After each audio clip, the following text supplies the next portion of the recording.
Good morning dear friends, well tomorrow channel में आपका स्वागत है। आज है 27 जुलाई 2020। आज के इस वीडियो में हम लोग 27 जुलाई को बनने वाले सभी महत्वपूर्ण क्वेश्चन के बारे में डिस्कस करेंगे। आप इस वीडियो की पीडीएफ फाइल को डिस्क्रिप्शन बॉक्स में जाकर डाउनलोड भी कर सकते हैं। आप इस वीडियो को पूरा ध्यान से देखिएगा। चलिए हम वीडियो को स्टार्ट करते हैं।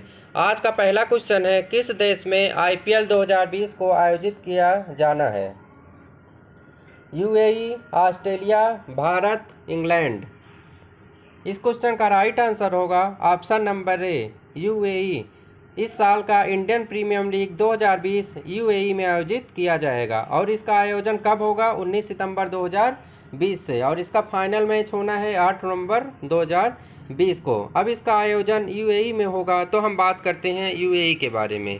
यूएई का फुल फॉर्म होता है यूनाइटेड अरब इमिरेट्स। यूएई स्थित कहाँ पर है? एशिया महाद्वीप में। यूएई की राजधानी क्या है? Abu Dhabi. और करेंसी क्या है? यूएई दिरहम। यूएई के राष्ट्रपति कौन है? शेख खलीफा बिन जायद अल नाहयान। नेक्स्ट पॉइंट है, दुनिया की सबसे ऊंची इमारत बुर्ज खलीफा है। तो दुनिया की सबसे ऊंची इमारत क्या है? बुर्ज खलीफा, जिसकी ऊंचाई 839.8 मीटर है और यह कहाँ पर स्थित है? यूएई देश के दुबई में। तो यह पॉइंट इम्पोर्टेंट है, आपसे पूछा जाएगा दुनिया की सबसे ऊंची इमारत क्या है, तो क्या नाम है उसका? बुर्ज खलीफा। और यह स्थित कहाँ पर है? दुबई में। और इसकी ऊंचाई कितना है? 839.8 मीटर। नेक्स्ट पॉइंट है, आईसीसी का मुख्यालय कहाँ पर है? तो कहाँ पर है? दुबई में। तो अंतर्राष्ट्रीय क्रिकेट परिषद का मुख्यालय कहाँ पर है? यूएई के दुबई में है। नेक्स्ट क्वेश्चन है, किस राज्य सरकार ने तेजी से निवेश बढ़ाने के लिए वन स्टॉप योजना को लॉन्च किया है? दिल्ली, राजस्थान, उत्तर प्रदेश, गुजरात। इस क्वेश्चन का राइट आंसर होगा ऑप्शन नंबर बी, राजस्थान। अभी हाल ही में राजस्थान सरकार ने तेजी से निवेश बढ़ाने के लिए वन स्टॉप योजना को लॉन्च किया है। अब हम बात करते हैं इस योजना के उद्देश्य के बारे में। इस योजना का उद्देश्य है प्रवासी उद्यमियों को अधिक से अधिक औद्योगिक निवेश के लिए आमंत्रित करना है। अब इस योजना को लॉन्च किया है राजस्थान ने, तो हम बात करते हैं राजस्थान के बारे में। राजस्थान की स्थापना 1 नवंबर 1956 को हुई थी।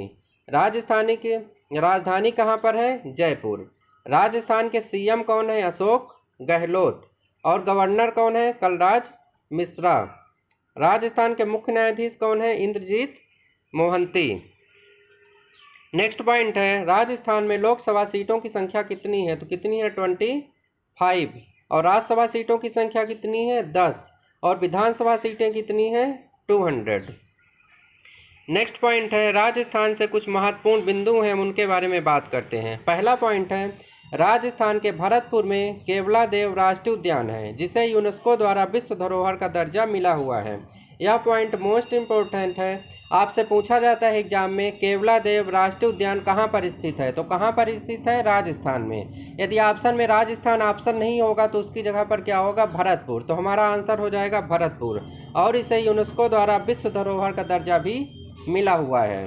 नेक्स्ट पॉइंट है, राजस्थान में 2 बाघ अभ्यारण्य प्रसिद्ध हैं, रणथंभौर और सरिस्का। यह भी इम्पोर्टेंट है, आपसे पूछा जाता है सरिस्का राष्ट्रीय उद्यान या फिर रणथंभौर राष्ट्रीय उद्यान कहाँ पर है? तो यह कहाँ पर है? राजस्थान में। नेक्स्ट पॉइंट है, भारत का सबसे बड़ा रेगिस्तान थार रेगिस्तान है, जो कि कहाँ पर स्थित है? राजस्थान में। अगला पॉइंट है, कर्क रेखा भारत के 8 राज्यों से होकर गुजरती है। तो कर्क रेखा भारत के कितने राज्यों से होकर गुजरती है? 8 राज्यों से। अब आपसे एग्जाम में उठ 8 राज्यों के नाम भी पूछ लिया जाता है। जैसे आपको ऑप्शन में 4 नाम दे देगा, 3 नाम कोई और दूसरा रहेगा। तो इन 8 राज्यों के नाम है मध्य प्रदेश, राजस्थान, मिजोरम, त्रिपुरा, झारखंड, पश्चिम बंगाल, गुजरात और छत्तीसगढ़। तो ये चारों पॉइंट मोस्ट इम्पोर्टेंट है। पहला पॉइंट था केवलादेव राष्ट्रीय उद्यान कहाँ पर है? राजस्थान के भरतपुर में। नेक्स्ट है, रणथंभौर और सरिस्का राष्ट्रीय उद्यान कहाँ पर है? राजस्थान में। अगला है, भारत का सबसे बड़ा रेगिस्तान थार रेगिस्तान है, जो कि कहाँ पर है? राजस्थान में। नेक्स्ट है, कर्क रेखा भारत के 8 राज्यों से होकर गुजरती है, जिसमें से राजस्थान भी शामिल है। चलिए हम देखते हैं आज का अगला क्वेश्चन। हमारा अगला क्वेश्चन है, इंडियन ओवरसीज बैंक के नए MD एंड CEO किसे नियुक्त किया गया है? रजनीश सिंह, पार्थ प्रतिम सेन गुप्ता, संजीव चड्ढा, भावेश अग्रवाल। इस क्वेश्चन का राइट आंसर होगा ऑप्शन नंबर बी, पार्थ प्रतिम सेन गुप्ता। अभी हाल ही में पार्थ प्रतिम सेन गुप्ता को इंडियन ओवरसीज बैंक का नया एमडी एंड सीईओ नियुक्त किया गया है। अब यहाँ पर बात हुई है इंडियन ओवरसीज बैंक की, तो हम बात करते हैं इंडियन ओवरसीज बैंक के बारे में। इंडियन ओवरसीज बैंक की स्थापना 10 फरवरी 1937 को हुई थी और इसका हेडक्वार्टर कहाँ पर है? चेन्नई, तमिलनाडु में। और इसके एमडी एंड सीईओ अभी हाल में कौन बना है? पार्थ प्रतिम सेन गुप्ता। और इस बैंक की टैगलाइन क्या है? Good people to grow with. Next point है, एलआईसी ने किस बैंक के साथ पॉलिसी वितरित करने के लिए समझौता किया है? स्टेट बैंक के साथ, बैंक ऑफ बड़ौदा, पीएनबी या फिर यूनियन। इस क्वेश्चन का राइट आंसर होगा option number D, UBI, union bank of India. अभी हाल ही में एलआईसी ने यूनियन बैंक ऑफ इंडिया के साथ पॉलिसी वितरित करने के लिए समझौता हुआ है। अब यहाँ पर बात हुई है यूनियन बैंक ऑफ इंडिया की, तो हम बात करते हैं इस बैंक के बारे में। यूनियन बैंक ऑफ इंडिया की स्थापना 11 नवंबर 1919 को हुई थी। तो कब हुई थी? 1919 में। और इसका हेडक्वार्टर कहाँ पर है? मुंबई में। और इसके एमडी एंड सीईओ कौन है? श्री राज किरण राय। चलिए हम देखते हैं आज का अगला क्वेश्चन। हमारा अगला क्वेश्चन है, चौथे खेलो इंडिया युवा खेलों की मेजबानी कौन सा राज्य करेगा? भारत, केरल, झारखंड, हरियाणा। इस क्वेश्चन का राइट आंसर होगा ऑप्शन नंबर डी, हरियाणा। इस साल हरियाणा खेलो इंडिया युवा खेलों के चौथे संस्करण की मेजबानी करेगा। ये तो हो गया चौथा संस्करण। अब हम बात करते हैं पहले, दूसरे और तीसरे संस्करण के बारे में। तो खेलो इंडिया युवा खेलों का पहला संस्करण 2018 में हुआ था और कहाँ पर हुआ था? दिल्ली में। और दूसरा संस्करण 2019 में हुआ और कहाँ पर हुआ? महाराष्ट्र के पुणे में। और थर्ड संस्करण कब हुआ? 2020 में। कहाँ पर हुआ? असम के गुवाहाटी में। और चौथा संस्करण 2021 में होगा, जो कि हरियाणा में प्रस्तावित है। अब यहाँ पर बात हुई है हरियाणा की, तो हम बात करते हैं हरियाणा के बारे में। हरियाणा का गठन 1 नवंबर 1966 को हुआ था और इसकी कैपिटल क्या है? चंडीगढ़।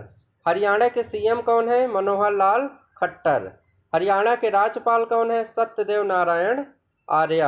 हरियाणा के मुख्य न्यायाधीश कौन है? रविशंकर झा। हरियाणा में लोकसभा सीटों की संख्या कितनी है? 10। और राज्यसभा सीटों की संख्या कितनी है? 5। और विधानसभा सीटों की संख्या कितनी है? 90। चलिए हम देखते हैं आज का अगला क्वेश्चन।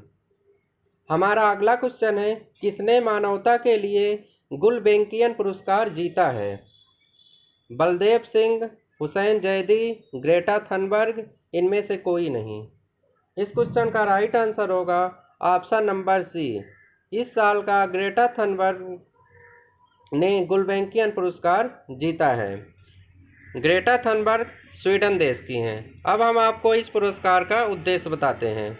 गुलबेंकियन पुरस्कार मानवता तथा पर्यावरण संरक्षण के लिए किए गए कार्य के लिए दिया जाता है, यानी कि जो व्यक्ति पर्यावरण संरक्षण के लिए कार्य करता है उसे यह पुरस्कार दिया जाता है। चलिए हम देखते हैं आज का अगला क्वेश्चन। हमारा अगला क्वेश्चन है, नई दिल्ली में वृक्षारोपण अभियान का शुभारंभ किसने किया है? राजनाथ सिंह, अरविंद केजरीवाल, नरेंद्र मोदी, अमित शाह। इस क्वेश्चन का राइट आंसर होगा option number D, Amit Shah. Amit Shah ने नई दिल्ली में वृक्षारोपण अभियान का शुभारंभ किया है। अब यहाँ पर बात हुई है नई दिल्ली की, तो हम बात करते हैं नई दिल्ली के बारे में। नई दिल्ली का मुख्यमंत्री कौन है? अरविंद केजरीवाल। और नई दिल्ली का उपराज्यपाल कौन है? अनिल बैजल। नई दिल्ली में लोकसभा सीटों की संख्या कितनी है? 7।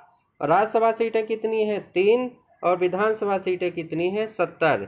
नई दिल्ली से ये दोनों पॉइंट मोस्ट इम्पोर्टेंट हैं। विश्व का सबसे बड़ा कोविड अस्पताल कहाँ पर खुला है? नई दिल्ली में। और भारत का पहला प्लाज्मा बैंक कहाँ पर है? नई दिल्ली में। तो ये दोनों पॉइंट मोस्ट इम्पोर्टेंट है। अब इसका उद्घाटन अमित शाह ने किया है। तो हम आपको बता दें कि अमित शाह भारत के क्या हैं? गृह मंत्री हैं। अब अमित शाह ने वृक्षारोपण अभियान का शुभारंभ किया है, तो इस वृक्षारोपण अभियान में किया क्या जाएगा, हम आपको उसके बारे में बताते हैं।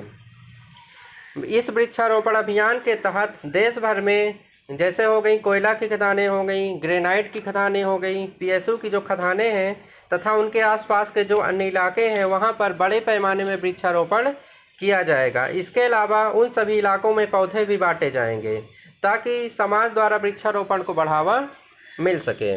चलिए हम देखते हैं आज का अगला क्वेश्चन। नेक्स्ट क्वेश्चन है, ब्रिक्स मानद सलाहकार के रूप में किस आईएएस अधिकारी को नियुक्त किया गया है? किरण बेदी, अरुणा सुंदर राजन, टीना डाबी, इनमें से कोई नहीं। इस क्वेश्चन का राइट आंसर होगा ऑप्शन नंबर सी, टीना डाबी। ब्रिक्स मानद सलाहकार के रूप में टीना डाबी को नियुक्त किया गया है। टीना डाबी पहली आईएएस अधिकारी हैं जिन्हें ब्रिक्स मानद सलाहकार के रूप में नियुक्त किया गया है। अब यहाँ पर बात हुई है ब्रिक्स की, तो हम बात करते हैं ब्रिक्स के बारे में। सबसे पहले हम आपको बता दें कि ब्रिक्स जो है 5 देशों का समूह है। जैसा कि नाम से स्पष्ट है BRICS, तो इसमें 5 वर्ड हैं, तो ये 5 देशों का समूह है। पहले इसे ब्रिक के नाम से जाना जाता था, मतलब BRIC, तब इसमें यस शामिल नहीं था। यस का मतलब क्या है यहाँ पर? South Africa. 2010 में दक्षिण अफ्रीका के शामिल हो जाने के बाद इसका नाम पड़ गया ब्रिक्स। तो बी फॉर यहाँ पर क्या है? Brazil, R for Russia, I for India, C for China और एस फॉर साउथ अफ्रीका। और साउथ अफ्रीका कब शामिल हुआ है? 2010 में। और तो 2010 के पहले इसका नाम क्या था? ब्रिक। और इसकी स्थापना कब हुई थी? 2006 में। और इसका मुख्यालय कहाँ पर है? शंघाई, चाइना में। और ब्रिक्स के अध्यक्ष कौन है? केवी कामत। चलिए हम देखते हैं आज का अगला क्वेश्चन। हमारा अगला क्वेश्चन है, कोविड-19 सेवाओं के लिए भारतीय मूल की किस नर्स को सिंगापुर के राष्ट्रीय पुरस्कार से सम्मानित किया गया है?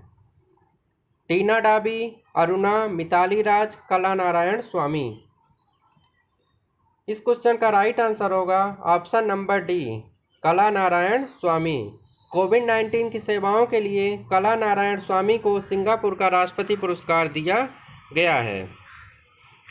कोरोना वायरस महामारी के दौरान सिंगापुर में एक योद्धा के तौर पर काम करने वाली भारतीय मूल की नर्स कला नारायण स्वामी को यह पुरस्कार दिया गया है। अब यहाँ पर बात हुई है सिंगापुर की, तो हम बात करते हैं सिंगापुर के बारे में। सिंगापुर की राजधानी है सिंगापुर नगर। सिंगापुर के प्रधानमंत्री कौन है? ली सियान लोंग। और सिंगापुर के राष्ट्रपति कौन है? सेल्पन रामनाथन।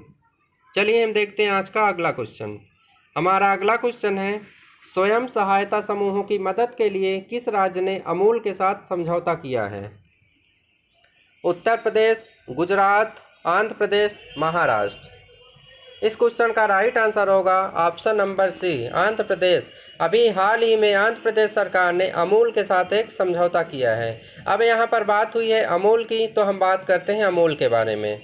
अमूल भारत की एक डेयरी कंपनी है। जैसे आपने सुना होगा कि दूध आता है अमूल का, तो वही ये अमूल की कंपनी है।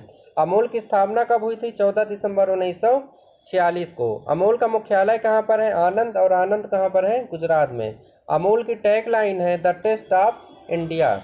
और अमूल के एमडी कौन है? RS सोढ़ी। ये तो हो गई अमूल की बात। अब अमूल ने यह समझौता आंध्र प्रदेश के साथ किया है, तो हम बात करते हैं आंध्र प्रदेश के बारे में। आंध्र प्रदेश की स्थापना 1 नवंबर 1956 को हुई थी। और आंध्र प्रदेश की राजधानी कहाँ है? अमरावती। आंध्र प्रदेश के मुख्यमंत्री कौन है? YS जगनमोहन रेड्डी। आंध्र प्रदेश के राज्यपाल कौन है? विश्वभूषण हरिचंदन। आंध्र प्रदेश के मुख्य न्यायाधीश कौन है? जितेंद्र कुमार माहेश्वरी। अब हम बात करते हैं आंध्र प्रदेश की लोकसभा, राज्यसभा और विधानसभा के बारे में।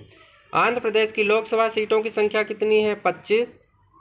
राज्यसभा सीटों की संख्या कितनी है? 11। और विधानसभा सीटों की संख्या कितनी है? 175। नेक्स्ट पॉइंट है, आंध्र प्रदेश के श्रीहरिकोटा में सतीश धवन स्पेस सेंटर है। तो आपसे यह भी एग्जाम में पूछा जाता है सतीश धवन स्पेस सेंटर कहाँ पर है? तो यह कहाँ पर है? आंध्र प्रदेश के हरिकोटा में। इस वीडियो में बस इतना ही।